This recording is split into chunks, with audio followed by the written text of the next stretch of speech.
All right. I want to give you exactly what you expect of me, which is come on stage to like Sheila E., right? That's what you came here to see. Does anybody know that song, The Glamorous Life? Have you heard that? All right. And people that remember that, we're having a Metamucil meetup later for the old folks. Does anybody know who wrote or produced that song? Some people know. It's Prince. Yeah, it's important because we got to know who made this. Like, he's not mentioned in the liner notes, so how could one tell that song had Prince's involvement, other than the fact that I just played it and it's me, and that's all I talk about. For those of you who don't know, my name is Anil Dash, but you know who I am, because I'm not really a shrinking violet. You might know me better as this version of Anil Dash, which is the obnoxious Twitter presence that I have. But in short, one of the big things I did learn from Prince is that it is possible to love yourself so much that everybody else does too. And that's what I'm here to do. So that song, I'm just going to pretend you do. So that song, Glamorous Life, that came out in 1983. And I'm just talking about Prince for a while, so just get comfortable. One of the biggest hit that Prince had that year in 1983 was another song called 1999. Some of you have heard of it. And it was about a faraway, distant future, 16 years in the future, the year 1999, which has come up a couple times today of people talking about the dot-com bubble and where we were then. And I realized that to the people of 1999, the faraway 16 years in the future version that they would be looking at is today. It's 2015, right? We are as far from 1999 as it was when that song came out. And it's interesting because that's also when I started blogging. Some of the other folks in the room started blogging then, or started interacting with social media, or a lot of us realized, okay, the internet was where we were going to live our lives. And I thought, for the younger folks who have been hearing a lot about all these older websites and these people that have been writing on the internet since the last century, I would do a little bit of a recap, because if you were a time traveler from 1999 and you came to today in 2015, you would find unimaginable innovation, just incredible progress that has happened. For example, back in 1999, people made smartwatches that you would wear on your wrist in order to tell the time with the power of the internet. Whereas today, everything is different. It's completely different.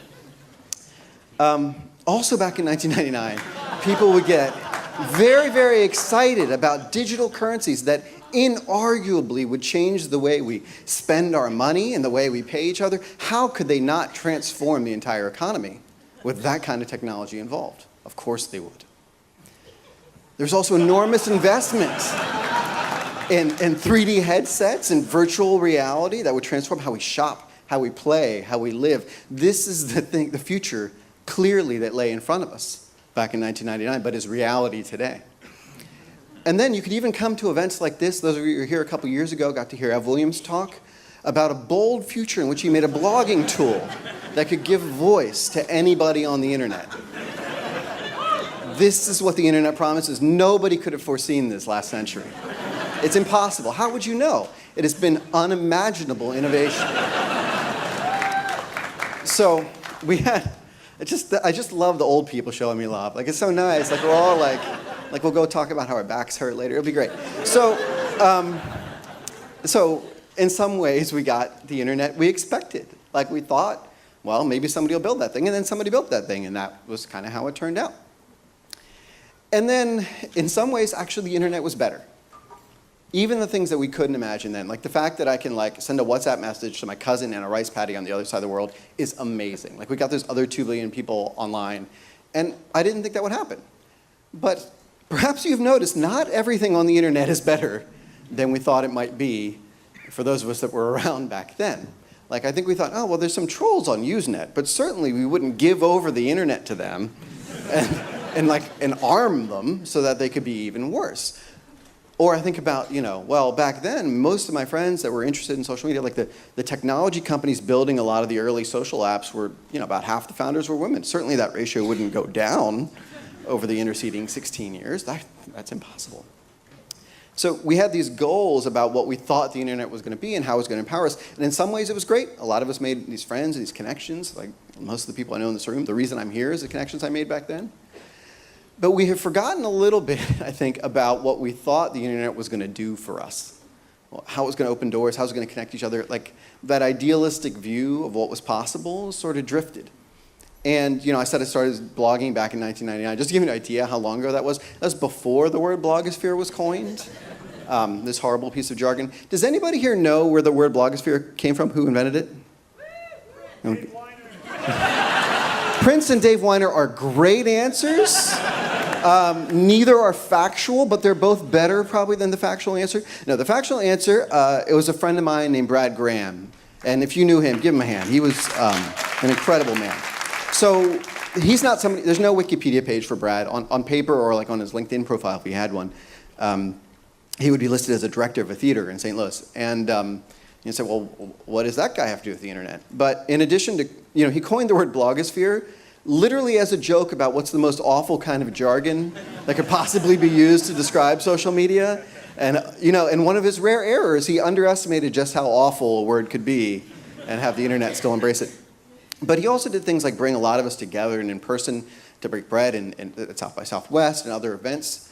And he would do things like observances of World AIDS Day. Back in 1998, when there were about 20 blogs on the internet, he got everybody to sort of center around a cause and actually, amplify messages around it, and thought that maybe what would come to be called social media could be used for a purpose. This was baked into the culture of social media right from its start. And he's not somebody, as far as I know, that even has a Wikipedia page, right? So what he did was incredible. It brought a lot of us together, and he's been gone for about 4 years now, but it still is something that deeply influenced a lot of the people that made even some of the tools and services you use today. Similarly, somebody like Leslie Harpole, who was incredible, and I know, yeah. Feel free to applaud for any of the folks I'm going to talk about. They were incredible. And Leslie was one, with Smug and Hoopla and her other sites, was one of the first people to really think about how to use the net to tell stories where you were vulnerable and deeply personal, but in a way that was universal and drew people in. And I think actually influenced the voice of so many early web writers. I'm sure all the folks talking about Stock read her work and were influenced by it, but also just fun projects. Like she would do an advent calendar every year for Christmas that was just engaging and fun and funny and really inventive in how to use the internet. It wasn't a startup. It wasn't some billion-dollar company. It was just something she made. She was a maker, and it was a side project like a lot of you do on the weekends and when you get some time to build something. That was just a way to make the internet better and teach people what it could be. There were even art projects like Michael Sippy, who's here, worked with Leslie on Click to Add Title, which was PowerPoint being used to create art. And it was absurd and funny and smart and thoughtful and deeply inspiring to me. And I think that sort of thing is what the spirit of the internet was for a lot of us and what drew us in the first place. Another story I love to tell, Aaron Hawkins. Yeah, he was incredible. Aaron did a lot of things. One of the things that jumped out to me most was his blog was called Uppity Negro and was the first site that I saw speaking in a really deep way about social justice, about structural racism. And I think today, I don't think any of the brilliant young folks that are leading the Black Lives Matter movement probably know Aaron's name or know what he did, but he absolutely paved the way for thinking about, well, all this time we spent online could be used to better us all. And there's no Wikipedia page for him. There is one for Aaron Swartz, whom I'm sure a lot of you know the name. And while, yeah, and he was incredible, absolutely an inspiration. But the movie version, the book version of Aaron Swartz is this activist, martyr, and he was all those things. But he also made just a lot of weird web projects. This was a young guy that would go on the weekends and build like a tool so you could access the archives of the New York Times, or some little coding tool that might assist you if you're building an app. And those things are as much a part of his legacy on a daily basis as the big important projects. But we don't treat them equally, even though those might have been how a lot of us discovered his work or discovered his genius. And so even for the best known of names like these, we forget. We forget that the web and the internet and certainly social media included queer voices and black voices and women's voices from day one. We were always here. We were always here. And this is something that is so important because one of the things I think about a lot is creative people. Any of us that are sort of drawn to an event like this, to a moment like this, to see somebody else's work and be inspired by it, one of the first questions we often ask is, who made that? Who was behind it? Like, what was the story? And if you're a music fan like me, who's like old school, like you would get a record and read the liner notes. I remember poring over Thriller and seeing, oh, well, Quincy Jones produced this and Rod Temperton wrote that song. And it was meaningful to me. It was like, this was how the work happened. And it wasn't just that person on the stage. It was lots of people creating something brilliant together that changed culture. Or maybe you were into DVD extras. For me, like same thing, like the making of Michael Jackson's Thriller. I wore that videotape out. You know, I wanted to know everything about how it was made and how they did the choreography. And so everyone in these creative disciplines that know they impact the world, they document it. You know, you can go on Netflix and be flipping through a couple of different shows and see somebody in the background of one shot, and 2 seconds later know every single movie they were ever in. And these stories are folklore. It's what people do within a creative community to share their stories with each other. But in the digital world, in the tech world, we don't really have that. Right? Now, there's some exceptions. It's a great site called folklore.org, which is a history of the people that made the original Mac and a lot of the apps around it. It's an incredible document. And even if you're like not really into Apple or into the Mac or whatever, you can just see the care and the thought of people that built this thing. And it's an amazing document of a historical moment in time. But that's the Mac and that's Apple, right? Like that's this extreme example of success and cultural impact. But there are lots of things, like most of those names I mentioned to you probably aren't that familiar to you, and all their projects aren't familiar to you. And they're just as important, but where do we go to find out what they did? More importantly, what do we do to remember what we've learned so we don't keep making the same products and the same mistakes over and over and over? Now, this is one of the most important things we can do. Because you think about, I talk to like young people. I'm very lucky. I get to talk to folks that are like, I'm going to build an app, and I'm going to build a community on the web, and I'm going to build a site. And they say, well, I'm worried about if it fails. And they say, well, what if it succeeds? And like, what do you mean? It's like, well, there are things you can expect if your site succeeds. And they're like, well, what do you mean by that? And it's like, well, we know what the internet is made out of. Right? It's very clear what kinds of people, and then there's some like non-people that are in there. And if you're really lucky and you build exactly the right site, then like the breastfeeding advocates will come to your site and the activists will be mad at you too, right? Like this is how the internet works. And it's kind of great. But the only way we know that is if we tell each other that. And where would you go to learn from a site that is incredible and inspiring to you and somebody built it? Or even if you're just like, well, I use Instagram every day and I look at that app, and maybe if I'm a super nerd, I know the name of the founder because that was in some article in some magazine. But who made the app that's actually on my phone, in my hand? I have no idea. And what did they learn? What mistakes did they make? Could it be somebody like me that maybe made that thing? How would I know? Truth is, we just don't know who makes the internet. We know a couple stories of mostly dudes who are promoted as being these brilliant founders and treated as if they worked alone, and that ain't how the internet was made. What is best on the internet, what drives us to love technology and to be creative in these ways, has very little to do with what makes startups really wealthy. They're different stories. So I started to think about, well, why don't we know who made the internet? And what are the things that we can change? Like, I can't change who the VCs want to promote and who the press wants to cover. I've tried. And maybe we can shift that a little bit. But what's the biggest reason that creative people like the folks in this room don't always get their just due for what they make? And I thought a lot of it boils down to aesthetics. It's the difference between your shirt and my shirt, right? Because I can come on here and say, you know who I am, you know my name.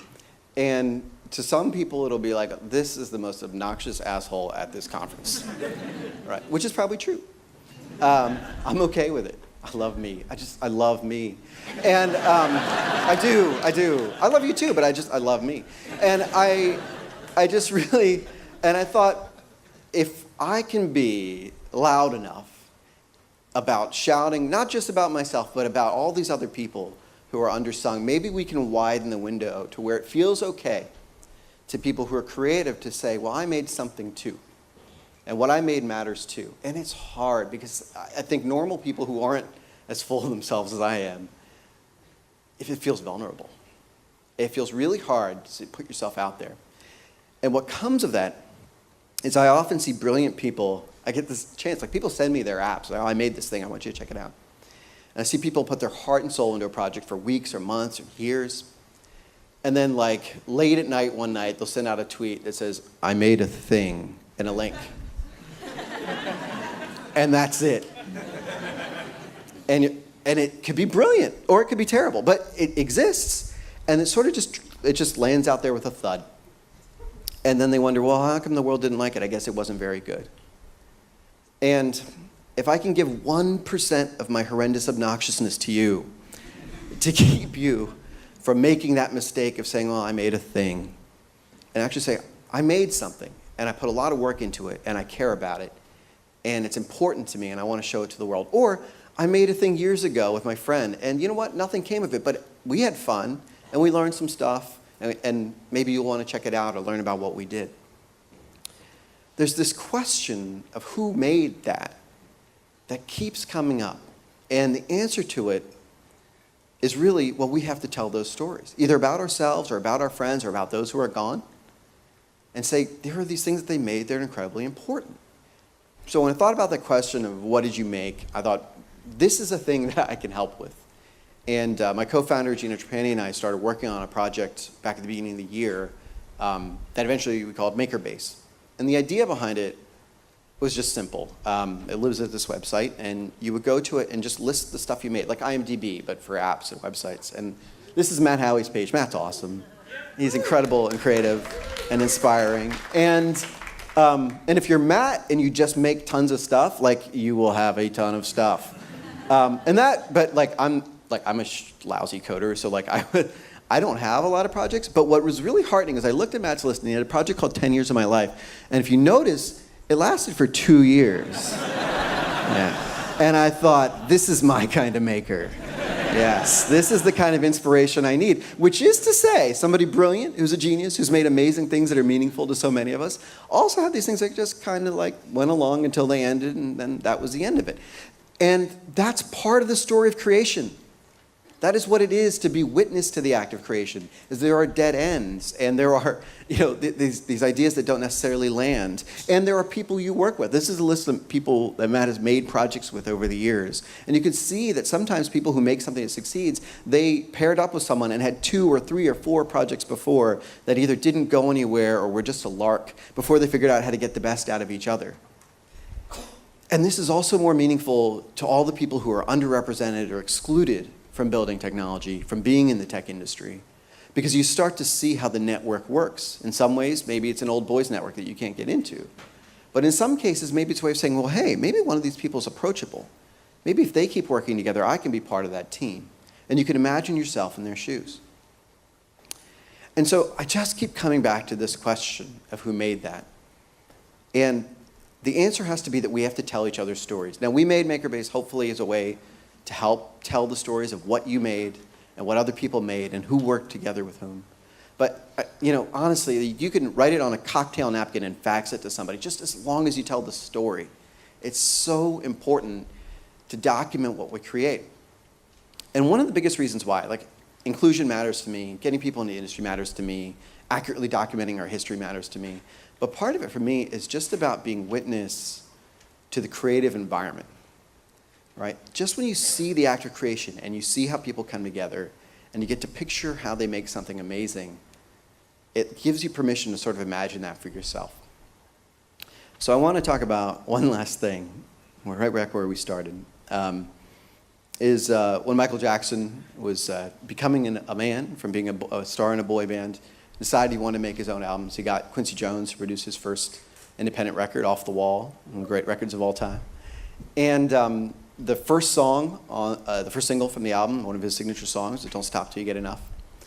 And typically, he recorded an early version of it at home with his then 9-year-old sister Janet hitting a bottle for percussion on it. And it's a great song. You've all heard it. And then when it came time to record it in the studio, the way these things would usually work is you would have had Quincy Jones say, I have some cat that I knew in the 50s who's going to be the drummer on this thing. And instead, they took a leap on a young Latina woman who had never recorded on a record that big before. And so the percussionist you hear on this song when it comes in is Sheila E., but she wasn't credited. She wasn't in the liner notes. But now, you know her story. It makes me feel like